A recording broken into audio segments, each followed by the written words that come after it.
এই ঘটনাটা আবার হযরত শাইখুল হাদিস আল্লামা জাকারিয়া রাহমাতুল্লাহ আলাইহি ওনার কিতাবের মধ্যে নকল করছেন। এই ঘটনাটা কি? আল্লাহর এক ওলি একদিন রাত্রি বেলায় নয়, দিনের বেলায় কবরস্থানের পাশে দিয়ে যাচ্ছেন। কবরস্থানের পাশে দাঁড়াইয়া সূরা ইয়াসিন পড়েছেন, 3 বার কুল হু আল্লাহ পড়েছেন, কয়েকবার দুরূদ শরীফ পড়ে যখন ফেরত যাচ্ছেন, বাড়িতে গিয়ে রাত্রি যখন হলো, আল্লাহর ওলি যখন ঘুমালেন, ঘুমানোর ঘরে স্বপ্নে দেখেছেন আল্লাহর ওলি কবরস্থানের সকলগুলি মুর্দা যার যার কবরের মধ্যে বসে রয়েছেন, আর ওনার তেলাওয়াতকৃত আয়াতগুলির সওয়াব প্রত্যেককে বন্টন করে ফেরেশতারা দিচ্ছেন। জোরে কন্না সুবহানাল্লাহ। আল্লাহর ওলি হঠাৎ করে একটা কবরের দিকে তাকাইয়া দেখেন একজন মহিলা মুর্দা সেখানে বসে রয়েছেন। ফেরেশতাদের কাছ থেকে সওয়াবের হিস্সা অংশ উনি গ্রহণ করছেন না। আল্লাহর ওলি বললেন, কি গো মা, তুমি কেন তোমার রহমতের অংশ বরকত কেন নিয়ে যাও? রাব্বুকা আল্লা তা'বুদু ইল্লা ইয়্যাহু বিল ওয়ালিদাইনি ইহসানা।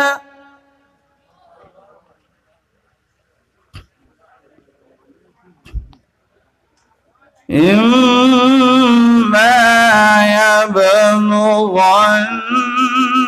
عندك الكبر أحدهما أو كلاهما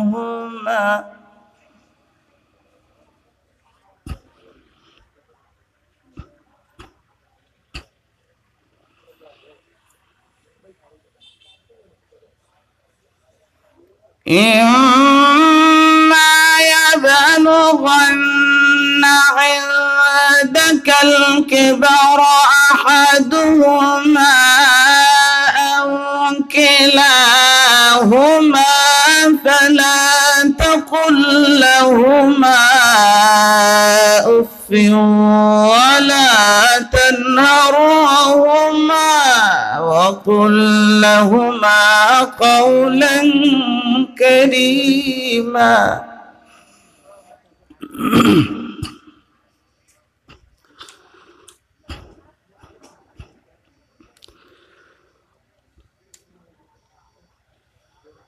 فلا تقل لهما أف ولا تنهرهما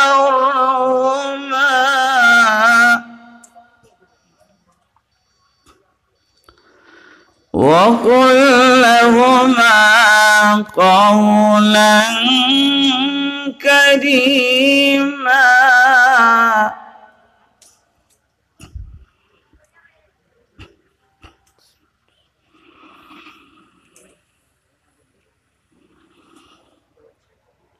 واخفض لهما جناح الذل من الرحمة وقل رب ارحمهما كما ربياني صغيرا.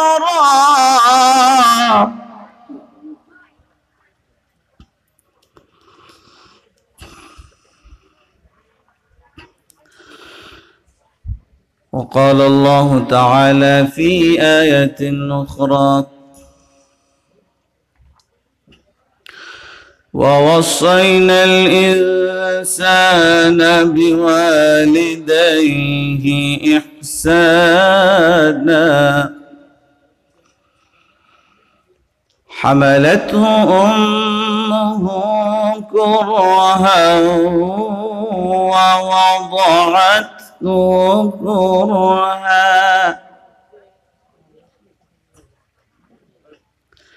وحمله وفصاله 30 شهرا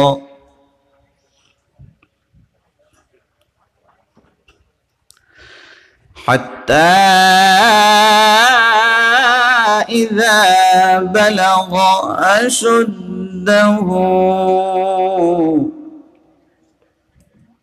40 سنة قال رب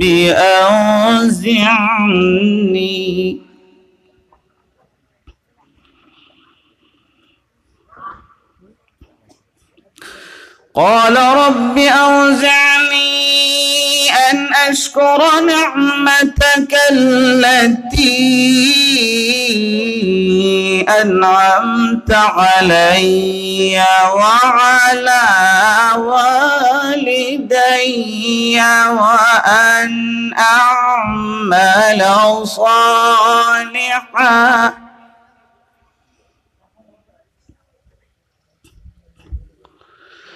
وأن أعمل صالحا ترضاه وأصلح لي في ذريتي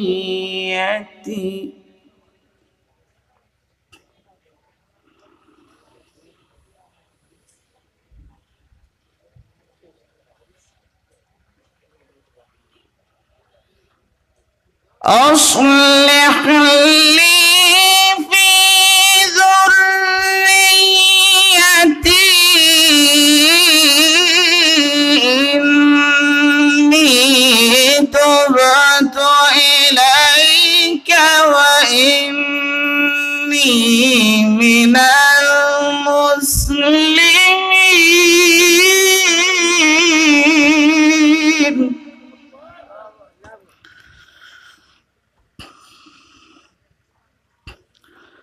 وقال رسول الله صلى الله عليه وسلم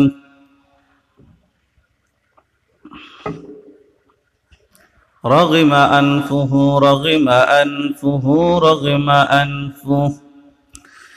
قيل يا رسول الله من رغم أنفه قال من أدرك والديه ولم يدخل الجنة رواه مسلم أو كما قال عليه الصلاة والسلام. সময় কম, একবার দুরূদ শরীফ পড়ি। আল্লাহুম্মা সাল্লি আলা সাইয়্যিদিনা ওয়া মাওলানা মুহাম্মদ ওয়া আলা আলিহি وأصحابه وسلم أستغفر الله إن الله غفور رحيم. আমাকে বিষয় একটা বলা হয়েছে আপনাদের সামনে, মা বাবার হক অথবা মা বাবার খেদমত এর প্রয়োজনীয়তা গুরুত্ব আপনাদের সামনে তুলে ধরার জন্য আমি আমার টোটাল সময় 1 ঘন্টা এর ভিতরেই চেষ্টা করব আমার কথাটুকু আপনাদের সামনে উপস্থাপন করার জন্য। আজকের দাওয়াতুল কোরআন দাওয়াতুল ইসলামের ঐক্য পরিষদের আয়োজিত তাফসীরুল কোরআন মাহফিলের এবং দোয়া অনুষ্ঠানে সম্মানিত সভাপতি সাহেব, দিগার উলামায়ে কেরাম, দিনদার ইমানদার এলাকাবাসী সকলেই আমরা আল্লাহ পাকের কাছে লাখ কোটি শুকরিয়া আদায় করি, মনের সবটুকু শক্তি উজাড় করে দিয়ে বীর বিক্রমে সিংহ গর্জনে কালিমাতুশ শুকর পরে আল্লাহ পাকের লাখ কোটি শুকরিয়া রহমতের জ্ঞাতার্থে শুকরিয়া তান আমরা বলি আলহামদুলিল্লাহ। জোরে বলেন না আলহামদুলিল্লাহ। আমরা বক্তারা যদি কথা বলতে পারি অল্প লোক থাকলে আপনারা কোনো অসুবিধা আছে না? আপনারা শুধু পিছন দিকে চাইেন না, পিছনে খালি আছে না বড় আছে, এরা তো প্রস্রাব করতে গেছে, বাট দেখাইতো না 10টা বাজে। আপনারা আমার দিকে মতো আওয়াজ যখন আসেননি আপনারা আমার সাথে হাত তুলেন, দিকে খেয়ে খেয়ে আসেন, হাত তুলেন। যদি থাকেন তাইলে আপনারা একটু এদিকে চাপেন, তো এদিকে চাপেন, কথা শুনুন না করেন, বা এদিকে বাম দিকে চাপেন, মাঝখানে বন্ধ করেন। বললাম তো 5 জন হলে অসুবিধা নাই, ওয়াজ করবো, ইন্টারন্যাশনাল কারি সাহেব দাওয়াত দিচ্ছেন, এটা ইন্টারন্যাশনাল কেরাত পড়তে হবে না? 5 জন থাকলেও পড়বো, 2 জন থাকলেও পড়বো, এই মাসে একলা থাকলেও আমি আছি ইনশাল্লাহ। কম অসুবিধা কি? আমরা খালি মাঠও পারি, বড় মাঠও পারি, কোনো অসুবিধা নেই। তো আপনারা 2 জন থাকেন, 1 জন থাকেন, আমার দিকে চাই থাকতে হবে, এটা কিন্তু 1 নম্বর, চাই থাকতে হবে ইনশাল্লাহ। কম জোরে বলেন না ইনশাআল্লাহ। আচ্ছা, এখানে আজকের এই মা বাবার হক সম্পর্কে কিছু কথা বলার জন্য বলা হয়েছে। আমি প্রথমেই জানতে চাই, এখানে মা বাবা দুজনেই নাই কার? দুজন নাই, হাত তোলেন। দুজন নাই, দুজন নাই, আম্মাও নাই, বাবাও নাই, ইমাম সাহেবেরও নাই। আল্লাহ এই দুজনকে আল্লাহ মাফ করুক বলেন আমিন। আব্বা নাই, হাত তোলেন। শুধু আব্বা নাই, আম্মা আছেন, মাশাআল্লাহ, হাত নামান। আল্লাহ মাফ করুক, মুর্দাকি জিন্দাকে আল্লাহ হায়াতে তয়্যিবা দান করুক, আমিন বলেন। কার আম্মা নাই দেখি? আমারও আম্মা নাই, শুধু আম্মা নাই, আর বাবা আছেন। আমরা 2 জন, আমরা 2 জনের আম্মা নাই, বাবা আছেন, আলহামদুলিল্লাহ। কোন আল্লাহ যেন দীর্ঘ নেক হায়াত দান করে, মায়ের কবর যেন আল্লাহ জান্নাতের বাগান বানায়, সকলে আমিন বলেন। কুরআনুল কারীমের অসংখ্য জায়গায় আল্লাহ পাক রব্বুল আলামিনের ইবাদত করার সাথে সাথে, ইবাদত করতে হবে এরকম শব্দ আল্লাহ তাআলা বলার সাথে সাথেই মা বাবার খেদমতের কথা উল্লেখ করেছেন। আপনারা এই ধরনের ওয়াজ সারা জীবনে শুনে আসছেন, আবার এগুলি রিপিট করা, রিপ্লে করা, এই জন্য যাতে আমাদের বারবার শোনার দ্বারা আমাদের মা বাবার খেদমত করতে আগ্রহ আরো বাড়ে, আরো বাড়ে, প্রতিদিন বাড়ে। একটু কমলে যেন আবার যেন এটা চালু হয়ে যায়, মনের ভিতরে আবেগ ভালোবাসা যেন তৈরি হয়, এই জন্য হয়তো বারবার বলা। ঠিক না ঠিক বলেন না? আওয়াজ দিয়ে বলেন ঠিক না ঠিক? আজকের এই 20 শতাব্দীতে আপনাদের পত্রিকা, আমাদের দেশের পত্রিকা তো মাশাআল্লাহ আসামিসা যা লেখে লেখুক, তারপরে মাঝে মধ্যে কিছু ভালো সংবাদ লিখে। কিছুদিন আগে দেখলাম জাহাঙ্গীরনগর অথবা জগন্নাথ বিশ্ববিদ্যালয়ের বড় একজন ডক্টর প্রফেসর মানুষ, ওনাকে ওনার সন্তানরা ত্যায্য করছে, পরিত্যাগ করছে, উনি বৃদ্ধাশ্রমে থাকেন। নাউজুবিল্লাহ বলেন না? আজকের এদেশের অনেক বৃদ্ধা নারী এবং পুরুষদেরকে সরকারি বাজেটের ভিতর দিয়ে বৃদ্ধাশ্রমে তাদের জীবনযাপন করতে হয়, সন্তানের ঘরে তাদের জায়গা নাই। ঠিক না ঠিক বলেন? নিকট অতীতে আমাদের দেশের মাননীয় অর্থমন্ত্রী সাহেব আব্দুল মহিদ, উনিও ওনার ঘরে করতে পারেন নাই। আপনাদের ঘটনা জানা আছে না নাই? আর জোরে বলেন না। ওনার ছেলে ওনাকে ঘরে উঠতে দেয়নি, পরবর্তীতে পুলিশের সিকিউরিটির ব্যবস্থাপনা নিয়ে বাসায় উঠতে হয়েছে। এর মানে কি? আজকের সন্তানরা নিজেদের মা বাপকে কাছে রাখতে চায় না, বৃদ্ধাশ্রমে পাঠাইতে চায়। ঠিক না ঠিক বলেন? আচ্ছা, সরকারি ভাবে সমাজ কল্যাণ মন্ত্রণালয়ের অধীনে বৃদ্ধাশ্রম চলে। আজকে সমাজ কল্যাণ মন্ত্রণালয়ের মধ্যে একটা বড় আকারের বাজেট করা হয়েছে। এই বয়স্ক মানুষগুলাকে সন্তানরা যখন ছেড়ে দেয়, সমাজ থেকে ওনাদেরকে পরিত্যাজ্য ঘোষণা করে, তাদেরকে সরকার নিজেদের তত্ত্বাবধানে রেখে জেলখানার মতন কুঠের করে জীবন যাপন রাখায়। বৃদ্ধা আর বৃদ্ধম পুরুষ আর নারী পুরুষকে তাদেরকে মা বাবার সামনে, সন্তানের সামনে, রাজাইয়ের কম্বলের ভিতরে, এসি রুমে মা বাপ থাকার কথা, আজকে বৃদ্ধাশ্রমে থাকতে হয়। একটা মাত্রই কারণ, সন্তানদের ভিতরে কোরআনের শিক্ষা নাই। ঠিক না ঠিক জোরে বলে? আচ্ছা, কত লম্বা যাব? আমার টাইম হইল 11টা 13 মিনিট। কত মিনিট? 11টা 13। চেষ্টা করবো 11টা 13 মিনিটের 1-2 মিনিট আগে শেষ করতে, এর আগে কথা বলে দেব। আল্লাহ সুবহানাহু ওয়া তাআলা কুরআনুল কারীমের মধ্যে বলেছেন, ওয়াকাদা রাব্বুকা আল্লা তা'বুদু ইল্লা ইয়্যা। আল্লাহ তাআলার একটা ফয়সালা জানাই দিয়েছেন, সিদ্ধান্ত জানিয়েছেন, আমার বান্দা বান্দিরা শুনে নাও, وَقَضَى رَبُّكَ أَلَّا تَعْبُدُوا إِلَّا إِيَّاهُ। সুবহানাল্লাহ, কন্যা সুবহানাল্লাহ। আল্লাহ তাআলার ফয়সালা আল্লাহ জানাই দিয়েছেন, আমার বান্দা বান্দিরা শুনে নাও, এই জমিনে তোমরা বিচরণ করবে, জমিনে তোমরা থাকবে, সব কিছু করো, কিন্তু গোলামি হবে একমাত্র আল্লাহর। জোরে বলেন না কার? জমিনে গিয়ে হাল চাষ করো, বিদেশে গিয়ে চাকরি নকরি করো, বিমানের ভিতরে থাকুক, মাটির গহীনে গর্তের ভিতরে থাকো, জঙ্গলার ভিতরে গিয়ে থাকো, কোনো অসুবিধা নাই। যেখানেই থাকো, যত জায়গায় মাথা নত করবা, রব জানি যার সামনে মাথা নত করে গোলামি করবা, তাকে চিনে রাখবা তিনি হলেন একমাত্র রব, রব্বুল আলামিন। ঠিক না বেঠিক বলেন না? আল্লাহ পাকের একটা ফয়সালা জানাই দিলেন। উম্মতের উলামায়ে কেরাম বলেন, আসমানের মালিক রব বলেন, আমার বান্দা বান্দিরা রে, এই জমিনে যতদিন তোমরা থাকবে, যেদিন থেকে তোমাদের বডিতে যৌবনের ঢেউ সৃষ্টি হয়েছে, মৃত্যু পর্যন্ত, শেষ নিঃশ্বাস ত্যাগ করার আগ পর্যন্ত পৃথিবীর যেখানেই অবস্থান করো, তোমার রবকে চিনে চিনে সেজদা দিবা আসমানের মালিকের সামনে। ঠিক না বেঠিক বলেন না? তেলাওয়াতকৃত আয়াতে মহান রব 2 নম্বর যে ফয়সালা, সিদ্ধান্ত আপনাকে আমাকে জানিয়ে দিয়েছেন, হো আমার বান্দা বান্দিরা শুনে নাও, একমাত্র গোলামি হবে আমি আল্লাহর। সাথে সাথে একটা কথা মনে রাখবা, আমি পৃথিবীতে মানুষ পাঠাই, বাবা আর মার সংমিশ্রণ করে তোমাদেরকে পাঠিয়েছি। হ্যাঁ, মাঝে মধ্যে আমি আমার বিকল্প শক্তিটুকু প্রকাশ করার জন্য আমি আদমকে বাবা দিয়ে বানাই নাই, মা দিয়েও বানাই নাই, সরাসরি আমি আল্লাহর হুকুম দিয়ে বানিয়েছি। আবার আদম থেকে হাওয়াকে আমার হুকুম দিয়ে বানিয়েছি।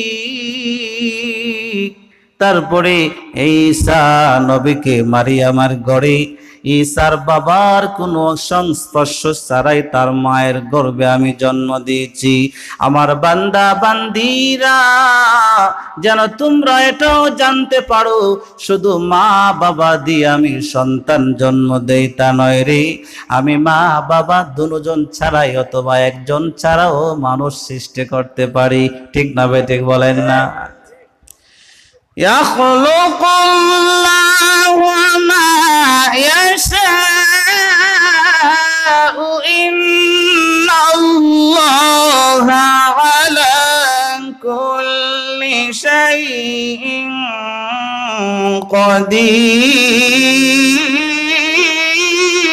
قدير। একটা বেটা আল্লাহ আকবার কোন জোরে কোন ছিল এখন, আরে কলেজে ফাটা এখন আল্লাহু আকবার।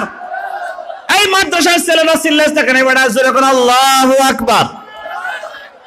আল্লাহ রাব্বুল আলামিনের কোরআন, এই কালাম আমাদেরকে জানাই দিয়েছেন, আমি আল্লাহ সিস্টেম করি তোমাদেরকে, তোমাদের মা আর বাবার মাধ্যমে জমিনে আমি সৃষ্টি করছি রে আমার বান্দা বান্দি, শুনে নাও, গোলামি হবে আমি আল্লাহর।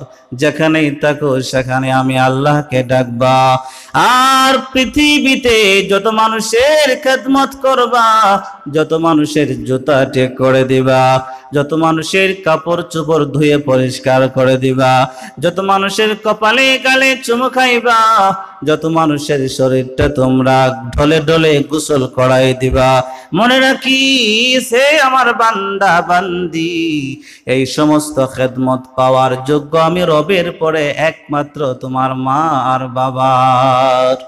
সুবহানাল্লাহ, জোরে করেন না সুবহানাল্লাহ। ও আমার জগন্নাথপুরের নারিকল তলার মুসলমান, আল্লাহ রাব্বুল আলামিন এখানে আপনাকে আমাকে সতর্কতার বাণী জানিয়ে দিয়েছেন। হাদিসের মধ্যে আল্লাহ পাকের নবীজি বলেছেন, তোমাদের বাবা হলো জান্নাতের একটা দরজা। সুবহানাল্লাহ কন্যা। যে মানুষ জান্নাতের ভিতরে ঢুকে তার সুন্দর দরজা লাগাইতে চায়, সে যেন সে যেন তার বাবাকে দুনিয়াতে হেফাজত করে রাখে।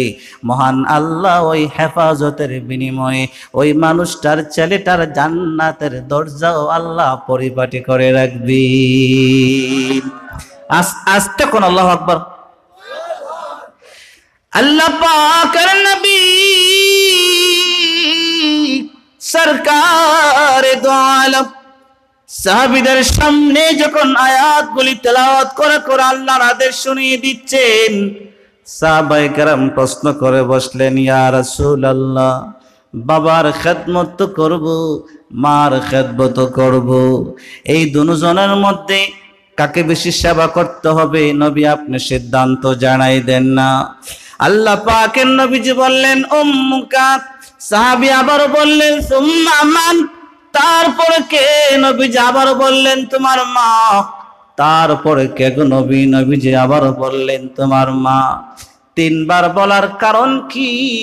চতুর্থবার প্রশ্ন করার পরে রব বললেন চতুর্থবার তোমার বাবা।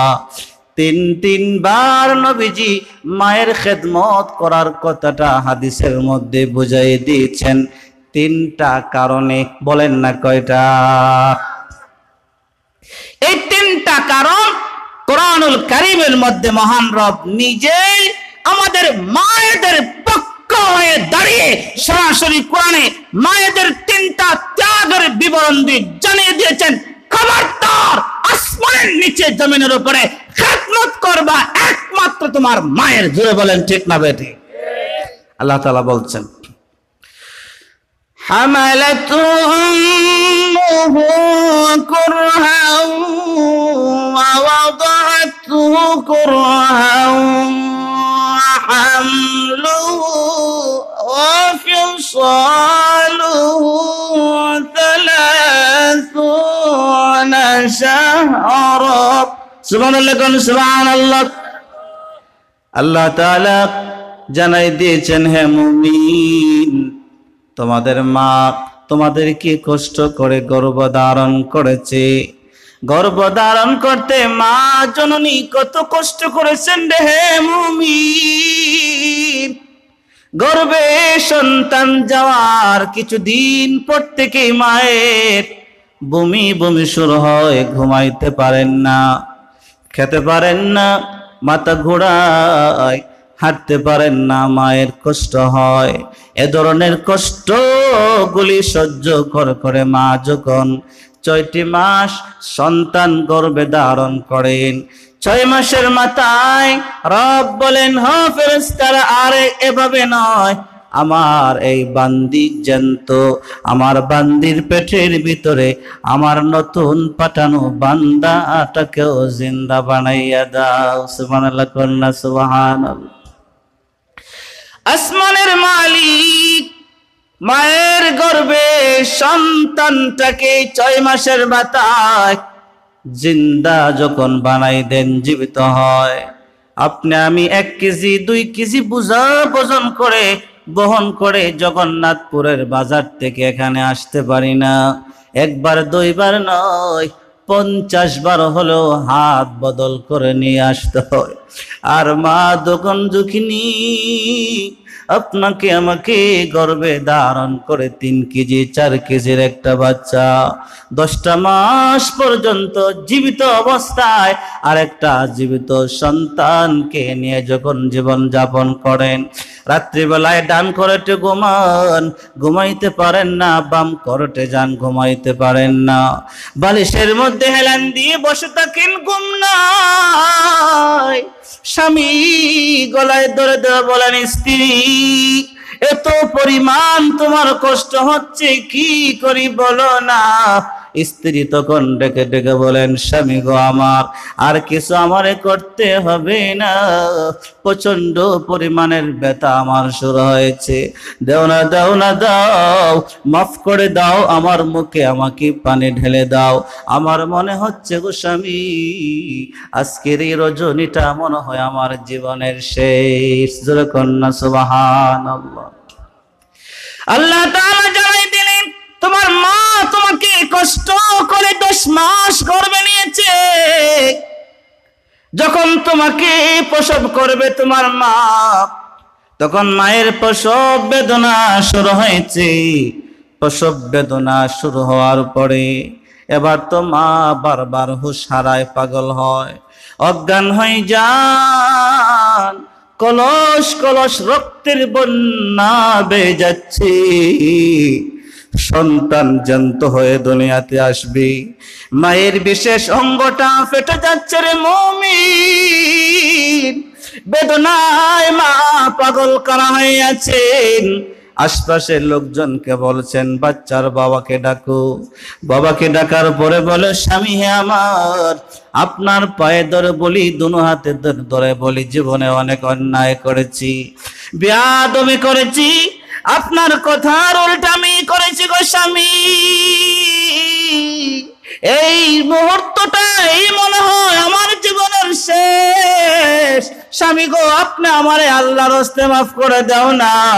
স্বামী বেচারা কপালে হাত দেয়, মাথায় হাত দিয়ে বলে না না না, টেনশন করো না, সমস্যার সমাধান হয়ে যাবে। হঠাৎ করে বাচ্চা যখন ভূমিষ্ঠ হয়ে দুনিয়াতে আসে, বাচ্চার কান্না যখন শুরু হয়, অজ্ঞান হয়ে পড়ে আছেন মা, অজ্ঞান হয়ে পড়ে আছেন মা। মায়ের সামনে যখন পেটের বাচ্চাকে নিয়ে যাওয়া হয়, অজ্ঞান অবস্থায় থাকা মা লাফ দিয়ে হুঁশ হয়ে বাচ্চার চারায় চুমু দিয়ে অতীতের 10 মাসের প্রসবকালীন সব কষ্ট 1 সেকেন্ডের ভিতরে ভুলিয়ে যায়। সুবহানাল্লাহ। আল্লাহ রাব্বুল আলামিন বলছেন বান্দা বান্দি শুনে নাও, 1 নম্বর কারণ তোমার মা তোমাকে গর্ভে ধারণ করেছে, 2 নম্বর কারণ তোমার মা গর্ভে তোমাকে প্রসব করার সময় প্রচন্ড বেদনা সহ্য করেছে, 3 নম্বর হামলুহু ওয়া ফিসালুহু 30 শাহরা, তোমার মা তোমাকে 1 দিন 2 দিন নয়, 4 মাস নয়, 2টা বছর পর্যন্ত তোমারে দুধ পান করাইছে। ওই মা জননীরে বলে যেও না, দুধ পান করছো কিভাবে জানোনি? তোমার মায়ের প্রতিটা রক্তের ফোঁটার অংশ নিয়ে নি আল্লাহ পাক রব্বুল আলামিন তোমার মায়ের রক্ত গুলাকে পানি বানিয়ে বানিয়ে, এই পানিগুলাকে আল্লাহ দুধ আকারে মায়ের স্তনে আমি আল্লাহ জমা করে দিয়ে, বাচ্চা ছেলে আর মেয়ে তোমাকে মায়ের বুকের স্তনের দুধ পান করাইয়া তোমার মা তোমাকে 2টা বছর পর্যন্ত লালন করেছে। সুবহানাল্লাহ, কন্যা সুবহানাল্লাহ। মিন বাইনি ফারফিন ওয়া দামিল লাবানান খালিসান সাইগাল লিশারিবিন।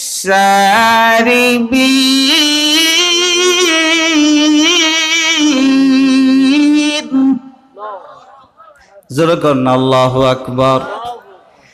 আল্লাহ তাআলা বলছেন, হো সন্তানেরা শুনে নাও, তোমাদের মায়ের শরীরের প্রতিটা রক্তের ফোঁটাকে পানি বানিয়ে দুধ বানিয়ে তোমার মার স্তন দিয়ে তোমার মুখে দিয়ে তোমার মায়ের মাধ্যমে আমি লালন পালন করেছি।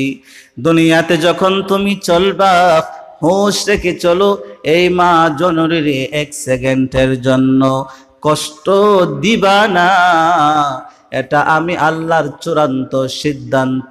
জোরে বলেন কার সিদ্ধান্ত? জোরে বলেন কার সিদ্ধান্ত? গোলামি হবে কার? ইবাদত হবে কার? ইবাদতের পরে খেদমত যদি করতে হয়, খেদমত করতে হবে একমাত্র মা বাবার। কোন ওলির করা যাবে না, কোন বাবার করা যাবে না, কোন মাজারের করা যাবে না, কোন বন্ডার করা যাবে না, কোন পীরকে করা যাবে না। খেদমত একমাত্র মা বাবার উপর ফরজ। ঠিক না বেঠিক? জোরে কার? আজকের সমাজের মানুষ তাদের মা বাপকে খেদমত করতে চায় না, কাছে নিতে চায় না। এর বিভিন্ন কারণের মধ্যে বড় একটা কারণ হইল ওই মানুষগুলি সমাজের মধ্যে তাদের স্ত্রীরা তাদের শ্বশুর শাশুড়িকে গ্রহণ করতে চায় না, কাছে রাখতে চায় না। না হয় আপন সন্তান এতটা নির্দয় নয়, এতটা পছন্দ নয়, পাথরের হৃদয় নয় যে একটা মানুষ তার বাপ মাকে দূরে রাখতে পারে। ঠিক না বেঠিক? জোরে কার? এজন্য আমাদের প্রতিটা ফ্যামিলির নারীদেরকে ইসলামী জ্ঞান, ধর্মীয় মূল্যবোধ দেওয়া উচিত। যাতে মেয়েরা শ্বশুর বাড়িতে গিয়ে নিজের বাপ মায়ের মতন শ্বশুর শাশুড়িকেও খুলে নিতে পারে। ঠিক না বেটে জোরে কন? আল্লাহ তৌফিক দান করুন। মা বাবার খেদমত করতে হবে কার নির্দেশ? আল্লাহ পাকের নির্দেশ। এবার আল্লাহ সুবহানাহু ওয়া তাআলা বলছেন, তোমার বাবা তোমাকে ছোটবেলায় কোলে নিয়েছে, তোমার বাবা তোমাকে ছোটবেলায় কোলে নিয়েছে। ছোটবেলায় তোমার ব্যাংক নাই, তোমার বাবার পকেট হলো তোমার ব্যাংক। তোমার চকলেট লাগে, তোমার জামা কাপড় লাগে, সব কিছু তোমার বাবা হাসি মুখে পকেট থেকে দেয়। ঠিক না ঠিক বলেন না? আমরাও তো একদিন ছোট ছিলাম, আপনাদের প্রত্যেকের জীবনের এই হিস্টোরি আছে। আমি একজন বলি, আমার বাবা, আমরা 7 ভাই 1 বোন, মোট 8 জন হলাম। আমার বাবা নিজেও রাজমিস্ত্রি কাজ করতেন, রাজমিস্ত্রি ছিলেন। তখনকার 1 টাকা 2 টাকা বেতন ছিল। আমরা যখন বড় হয়েছি তখন মাত্র 60 টাকা রোজে, 60 টাকা রোজে বেতন। এখন তো আপনার 500 টাকা। আমাদের বাবা আব্বাজান 100 টাকা রুজি করে নিয়ে এসে বড় ভাইয়ের হাতে দিয়েছেন, বাবা যাও বাজার থেকে নিয়ে তুমি 60 টাকার মাছ কিনবা, 40 টাকার তরকারি নিয়ে যাও। বাজারের সবচাইতে কম দামি মাছ আমাদের সিলেটের মানুষের যেটা সবচাইতে বেশি কম খায়, স্যাং মাছ। চিনেন? নীল স্যাং মাছ, টাকি মাছ। 1 কেজি টাকি মাছ না হয় তখন হালি হালি ডজন ডজন বিক্রি হতো। 60 টাকার মাছ কিনলে 1 অর্ধেক বেগ পাওয়া গেছে। ও আমার মুসলমান বড় ভাই, দেখতাম বাজারে নিয়ে যান, এভাবে দিন যায়, মাস শেষ হয়। একদিন বড় মাছ আল্লাহ পাক আমাদেরকে খাওয়াই, দেখেন নাই? মাঝে মধ্যে পুকুর থেকে 1টা 2টা মাছ উঠানো হতো, এই আর কিছু নাই। এভাবে দিন যায়, মাস যায়। 8টা সন্তানের লালন পালন করে যখন ঈদের সময় এসেছে, মিথ্যা কথা বলার কোনো কারণ নাই। ঈদের সময় দেখতাম ওই 60 টাকার 30 টাকার লঙ্গি মার পরা থাকে, নতুন জামা নাই, পাঞ্জাবি আগেরটা ইস্ত্রি করা। সুবহানাল্লাহ। জিজ্ঞেস করতাম আমরা, বাবা আমাদের সকলে নতুন জামা আছে, আপনার কেন নাই? মাকে বলতাম, মা আমাদেরকে নতুন জামা কাপড় কিনে দিলেন গো মা, আপনাদের পরনে কেন নতুন জামা নাই? মা বাবা হাসি মুখে কাছে নিয়ে বলতেন, বাবা তুমি জানো না, তোমাদের চেহারায় হাসি রাখার জন্য আমরা দুজনই নতুন জামা কাপড় ঈদের সময় আমরা কিনতে পারি নাই। সুবহানাল্লাহ করলা সুবহান। প্রত্যেকের ফ্যামিলিতে মা বাবার ত্যাগ কোরবানি শেষ করার মতো নয় বলে। আমি সবার ছোট। আমার বড় ভাই বললেন, হিফজখানার থেকে হাফিজ হওয়ার পরে বললেন, এলাকায় পড়াশোনা করো, বাহিরে দিলে তো টাকা পয়সা লাগবে। আমার আব্বা বললেন, বাবা খাই আর বাসি থাকি, তুমি বাহিরে যাইবা। সুবহানাল্লাহ কন্যা সুবহানাল্লাহ। আমার আব্বার একটা টঙ্গির দোকান ছিল, টঙ্গি দোকান। যখন বয়স হয়ে গেল আর কাজ করতে পারেন না, এই টঙ্গি দোকানের মধ্যে বসে থাকতেন যত সময় পর্যন্ত কাস্টমার আছে আলহামদুলিল্লাহ। যখন কাস্টমার নাই, আল্লাহর কোরআন নিয়ে নিয়ে দোকানে বসে বসে পড়তেন। সুবহানাল্লাহ। এই বাবার সন্তান, এই বাবার সন্তান আজকে আপনাদের সামনে ওয়াজ শোনাচ্ছে, আলহামদুলিল্লাহ কন্যা। এখনো আমার আব্বার বয়স 80 বছর, এখনো চশমা ছাড়া কোরআন পড়তে পারেন। এরা দেখি বড় বেজার হয়ে গেছি গা। আলহামদুলিল্লাহ কোন।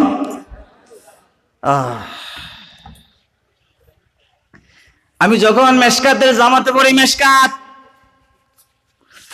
মেশকাতের জামাতে পড়ার সময় ব্রাহ্মণবাড়িয়া বাদুগর মাদ্রাসায় পড়তাম। বড় ভাই তখন রাজমিস্ত্রি ঠিকাদার হয়ে গেছেন। ঠিকাদার ভাইকে বলতাম, বড় ভাই টাকা লাগবে, 500টা টাকা দেন।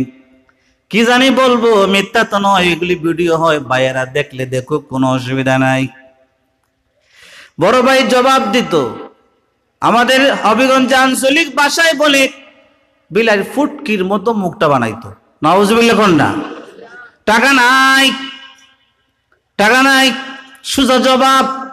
আব্বা তো বৃদ্ধ হয়ে গেছেন, বাবার কাছে গিয়ে বলতাম, আব্বা বড় ভাই তো টাকা দিলেন না, কোথায় পাবো গাড়ি ভাড়া, কোথায় কিনবো কিতাব, মাস শেষ হলে আমার বোর্ডিং এ খরচ দিতে হবে, কেমন করে পড়াশোনা করব বলো না।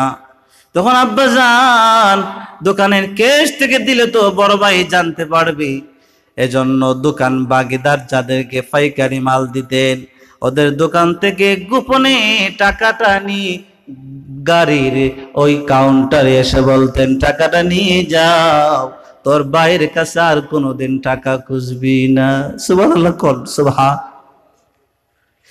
একদিন নয়, 2 দিন নয়, একাধিকবার বাবার কাছ থেকে আচরণ পেয়েছি। গোপন করে বলেছেন, যা যা যা, তোর ভাইয়েরা যে তোমাদেরকে টাকা দিবে না তা আমি ভালো করেই জানি। আমি তো আমার সন্তানদেরকে মানুষ বানাতে হবে, চামড়া যদি ব্যস্ত হয় বেচবো রে বাবা, তারপরও তোমাদের পড়াশোনার শেষ দেখে ছাড়বো। সুবহানাল্লাহ কোন সুবহান। যখন হিফজুল কোরআন থেকে ফারিগ হয়েছি, তখন আমার আব্বা একটা বাইসাইকেল কিনে দিচ্ছেন। সুবহানাল্লাহ কোন। টাকা তো নাই, রুজি নাই তো। আজ তো আমরা মা বাপ সহ 10 জন আছি, এর মধ্যে আমার একজন মামি থাকতেন, মামা অসুস্থ, মামি থাকতেন আমাদের কাছে, 11 জন হয়ে গেল না, কন্টিনিউ মেহমান থাকতো। বাইসাইকেল কিনে দিলেন। বড় ভাই বললেন, এত অভাবের মধ্যে সাইকেল কিনে না দিলে কি হতো, আমরা কে দিতে পারতাম না। তখন আব্বা, আমি সামনে দাঁড়ানো আছি, বড় ভাইকে বলছেন, তোমরা সারা জীবন দিছো, বহু দিছো, আমার ছেলেদেরকে যা দেবার দিছো আর দিতে হবে না, আমি যতদিন আছি ততদিনের পরে তোমাদের কাছে আমার সন্তানদের কোনো আশা নাই। সুবহানাল্লাহ কোন না। এই বাবাকে আল্লাহ পাকের নবীজি বলেছেন, এত কষ্ট করে তোমার বাবা তোমাদেরকে লালন পালন করেছে রে সন্তান, এই বাবার পা দুয়ে দুই যদি চলতে পারো, মনে রাখিস। আজকেও হাদিসটা মোতালা করে এসেছি, নবী বলেছেন যে তোমার বাবাকে হেফাজত করতে পারবে, আল্লাহ তোমার জান্নাতের ঘরটাও হেফাজত করে রাখবে। সাহাবায়ে কেরাম নবীর কাছে গিয়ে বললেন, ইয়া রাসূলুল্লাহ, মা হাক্কুল ওয়ালিদাইনি আলাল আওলাদ, সন্তানের উপরে মা বাবার কি হক আপনি বলেন না। নবীজি বলেছেন, হুমা জান্নাতুকা ওয়া নারুক, রাওয়াহু ইবনু মাজাহ ওয়া মিশকাত। ইবনু মাজাহ এবং মিশকাতের মধ্যে হাদিস খানা বর্ণনা আছে। সাহাবায়ে কেরাম নবীকে বলেছেন, ও নবীজি, মা বাবার উপরে আমাদের উপরে মা বাবার হক কি? নবীজি বললেন, কিসের আবার হক? তোমাদের মা বাবা তোমাদের জন্য জান্নাত, আর না হয় জাহান্নাম। সুবহানাল্লাহ করনা সুবহানাল্লাহ। আপনার আমার মা বাবা এখনো যারা জীবিত আছেন, জান্নাতটা আপনার আমার হাতে আছে, আলহামদুলিল্লাহ করনা আলহামদুলিল্লাহ। আর যাদের মা বাবা কবরে গেছেন, এই জান্নাত তো নিতে পারলেন না, এবার আফসোস করে করে মরেন, তাই নাকি? না কোনো সুযোগ আছে এখনো? আছে না নাই? কিভাবে আছে বলছে। মা জননী বাবার হক নবী একবার বললেন, মার হক 3 বার বললেন। মায়ের নারী চিরে বিরে আমরা দুনিয়াতে এসেছি, মায়ের মৃত্যুর যন্ত্রণা দিয়ে মাকে আমরা লাথি মেরে দুনিয়াতে আগমন করেছি।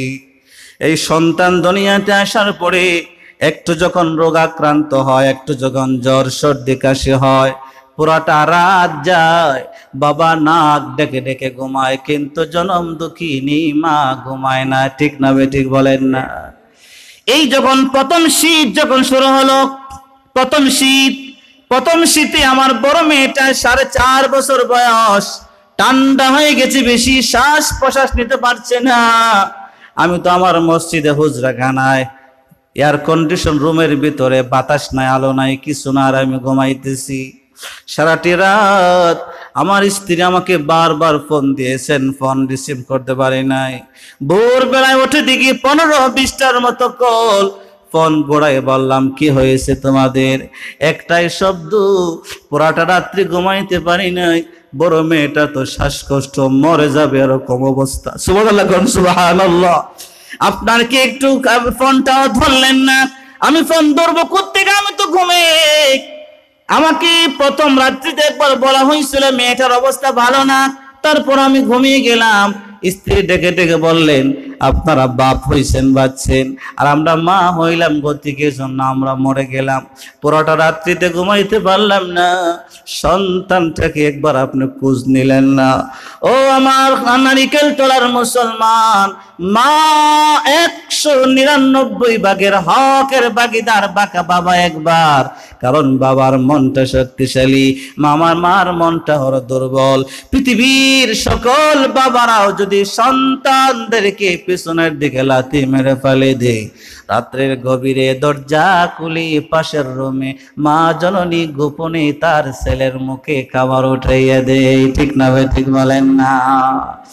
মায়ের কলবের ভিতরে মহান রব আশ্চর্য ধরনের এক মহব্বত আর ভালোবাসা আল্লাহ তৈরি করে দিয়েছেন। এই কারণে সন্তানের যদি কিছু হয়, সন্তান যদি মারা যাওয়ার উপক্রম হয়, বাবা সহ্য করে নেই, মা সহ্য করতে পারি না।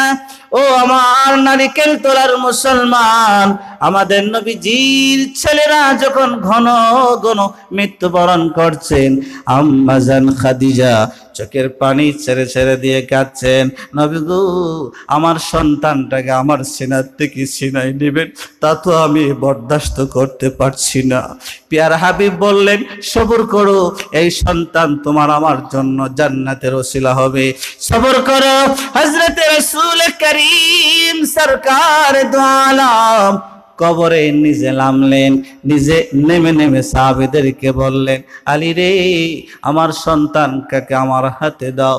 ও উসমান, ওমর, আবু বকর, আমার সন্তানটাকে আমার হাতে দাও। নবীজি যখন ওনার ছেলেকে কবরে রাখলেন, কবরে রেখে যখন বাঁশ দেওয়ার পরে মাটি ডালবেন, প্যারা নবীর কলিজা পেটে চক্ষু দিয়ে বৃষ্টির মতন পানি বের হয়েছে। সুবহানাল্লাহ, কন্যা সুবহানাল্লাহ। সাহাবায়ে কেরাম প্রশ্ন করলেন, নবী গো, আপনি না বলবেন না কান্না করার জন্য? নবীজি বলছেন, সবর তো করেছি, এই কান্না সন্তান হারার জন্য নয়, এই কান্না হলো খাদিজার জন্য, যেই খাদিজা তার সন্তানকে বহু আগে আমার কাছে বিদায় দিয়েছি, আর খাদিজার কষ্টে আমার নবীর চোখ দিয়ে পানি এসেছে। জোরে কন্যা সুবহানাল্লাহ। আল্লাহ পাক রব্বুল আলামিন যেই কারণে শরিয়াতে ইসলামের মধ্যে ফতোয়া হলো, সন্তান যদি মারা যায়, বাবা নিজে তার সন্তানকে কবরে রাখবে, মা যেন কবরস্থানের পাশে না যায়। ও আমার নারিকেল তলার মুসলমান, মা যদি কবরের পাশে যায়, মার অন্তরটা এত দুর্বল, যেই সিনার থেকে নারী বুড়ি চিরে সন্তানটাকে দুনিয়ায় প্রসব করেছেন, এই সন্তানটাকে মায়ের সামনে কবরে রাখা হবে। দক্ষিণী মা যদি কবরের পারে রাখি, লোকদেরকে বলবে, তোমরা চলে যাও, আমি আমার সন্তানের সাথে কবরে থাকবো। সুবহানাল্লাহ, কন্যা সুবহানাল্লাহ। বাবা দুনিদিকে ভর দিয়ে লাভ দিয়ে সন্তানকে কবরে রাখার পরে বাবা উঠতে পারবে। জনম দক্ষিণী মায়ের কলবের ভিতরে এত পরিমাণ মহব্বত, ভালোবাসা সন্তানের প্রতি আল্লাহ দিয়েছেন। উলামাগণ বলেন, যদি মাকে যদি কবরের পারে যাওয়ার জন্য অনুমতি দেওয়া হয়, এই মা সন্তানকে কবরে রেখে একদিনও বাড়িতে ফিরবে না। জোরে করুন না সুবহানাল্লাহ। এত মায়ার, এত মহব্বতের মায়ের সম্পর্কে নবীজি বলেছেন, উম্মুকা উম্মুকা উম্মুকা, তোমার মায়ের হক তোমার উপর বেশি। সাহাবায়ে কেরাম প্রশ্ন করলেন, ইয়া রাসূলুল্লাহ, জামা কাপড় যখন দিব কাকে আগে দিব, মিষ্টি যখন দিব কাকে আগে দিব, উপহার যখন দিব কাকে আগে দিব?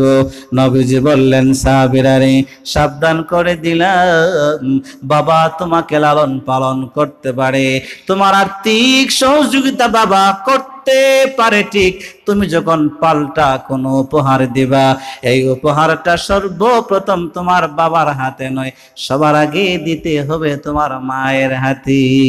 জোরে জোরে করেন না সুবহানাল্লাহি ওয়া বিহামদি। এই বিধানগুলি কে দিয়েছেন? আল্লাহ দিয়েছেন, রাসূল দিয়েছেন, ঠিক না ঠিক বলেন না? এজন্য দুনিয়াতে থাকতে বাপ মায়ের পা দুই, হাত দুই, ছোটবেলায় যেভাবে তারা আমাদেরকে পরিষ্কার করেছেন, একবার দুইবার প্রস্রাব করি নাই, সারাটি রাত্রে প্রস্রাব করেছি, বাথরুম করে দিয়েছি, জামা কাপড় ময়লা হয়েছে, মা বারবার জামাগুলি খুলেন আর পরিবর্তন করেন। সন্তান যদি বিছানার মধ্যে প্রস্রাবে শুয়ে থাকে, তার ঠান্ডা লাগবে, কাশি হয়ে যাবে। এজন্য আপনাকে আমাকে অপরিসীম সীমাহীন জামা কাপড় ময়লা করেছি। জনম দুঃখিনী মা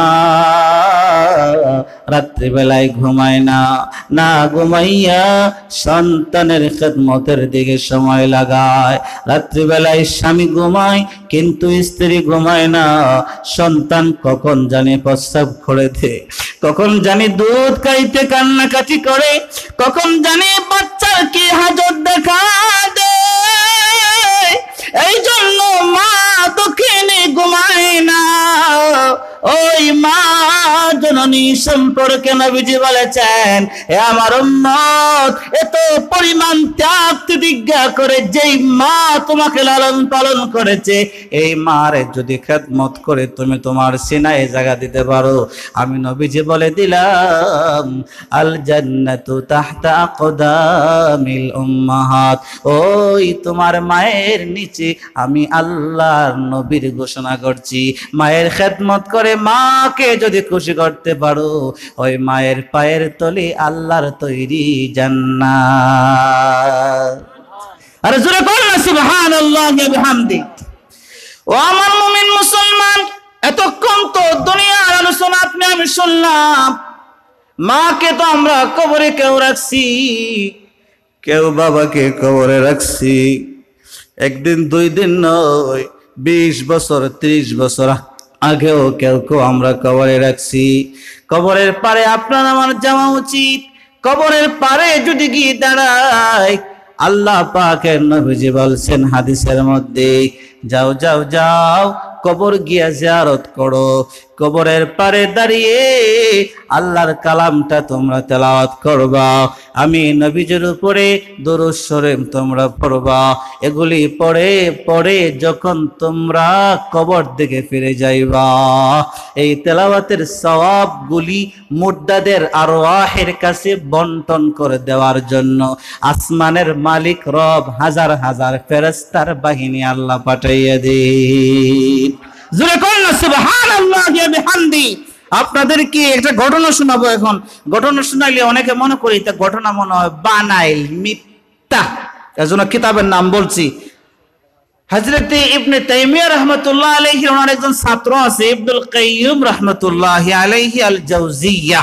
ওনার একটা কিতাব আছে রূহ। কিতাবের নাম কি? রূহ। কিতাব নাম? এই বইটার নাম কি?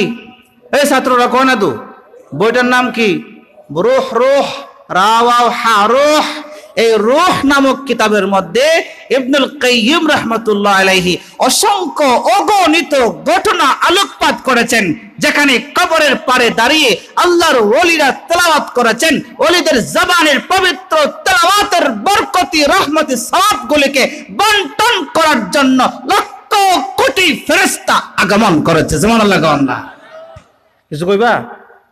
আমি একটা ঘটনা আপনারা শোনাইতাম নি, সবাই ঘন্টে হইতো আমাকে শোনাইতাম নি।